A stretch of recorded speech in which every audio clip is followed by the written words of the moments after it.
Hello friends, எல்லோரும் கண்டிப்பாக நல்லா இருப்பீங்கன்னு நம்புகிறேன். ஆக்சுவலாக ஒரு முக்கியமான அப்டேட் சொல்ல தான் நான் வந்து இந்த வீடியோ போடுறேன். ஆக்சுவலாக பார்த்தா பாரு ஃபேன்ஸ் எல்லாம் நிஜமாக இந்த அப்டேட் கேட்டு ஹாப்பி ஆவீங்க.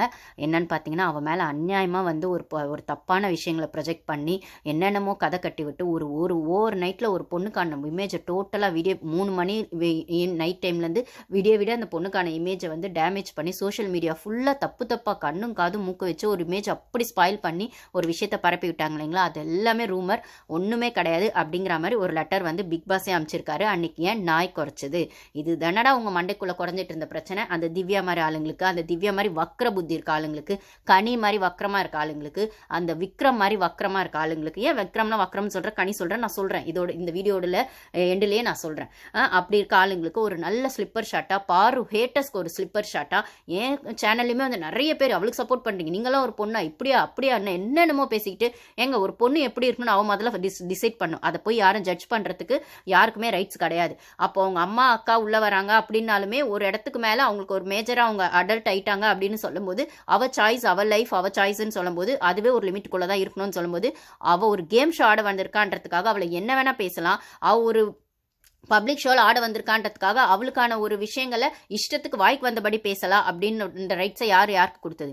ஒரு கண்டஸ்டண்ட்டாக அவளை பாருங்க, ஒரு கேமராக பாருங்க, அவ்வளோதான். அவள் பர்சனல்குள்ளே போய் அவள் லவ் பண்ணுறது தப்பா, அவள் லவ் பண்ணுறதுல ஒரு விஷயமா, ஏன் இப்படி ட்ரெஸ் பண்ணுறா, ஏன் வந்துட்டு அவன் பின்னாடியே சுத்துறா அப்படின்லாம் பேசிட்டு இருக்கேன் இந்த சோஷியல் மீடியாவுக்கு நடுவில். சிரிச்சவங்களுக்கு வெத்தல் பாக்கு கிடைச்ச கதையா அன்னைக்கான அந்த நாய் குறைச்ச விஷயம் ஏன் அப்படி வந்து பேசிட்டு இருந்தது.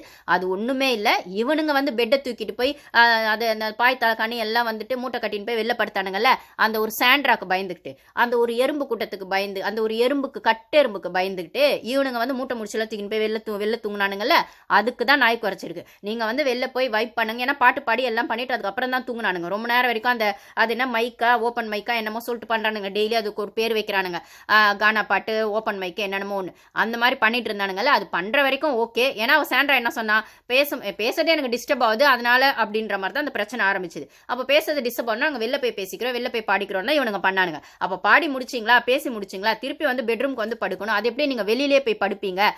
எந்த பிக் பாஸ் ரூல்ஸ்ல வெளில படுக்கூடாது அப்படின்னு ஒன்று இருக்கு அப்படின்ற மாதிரி ஒரு டாஸ்க் லெட்டர் அமைச்சது. ஸோ நாய் குறைச்சது இவங்க ரூல்ஸ் மீறி, இந்த விதி மீறல ரூல்ஸ் மீறிட்டுங்க பிக் பாஸ் மனசு அப்படியே உடஞ்சு போயிருக்கும். அவன் சொல்வானே, அவன் விக்ரம் அந்த வக்ரன் நாமினேட், நான் வக்ரம் தாங்க சொல்லுவேன்.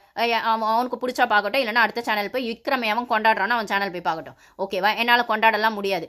முடிஞ்சு போனால் கொஞ்சம் டீசெண்டாக திட்டுவேன், அவ்வளோதானே தவிர அவனை கொண்டாடுறதுக்குலாம் நாள் கிடையாது. ஓகேவா? அப்போ வந்துட்டு அவன் வந்து சொல்லுவான், இந்த மாதிரி வந்து அவளை பார்வை நாமினேட் பண்ண, அவன் வந்து பார்வை தானே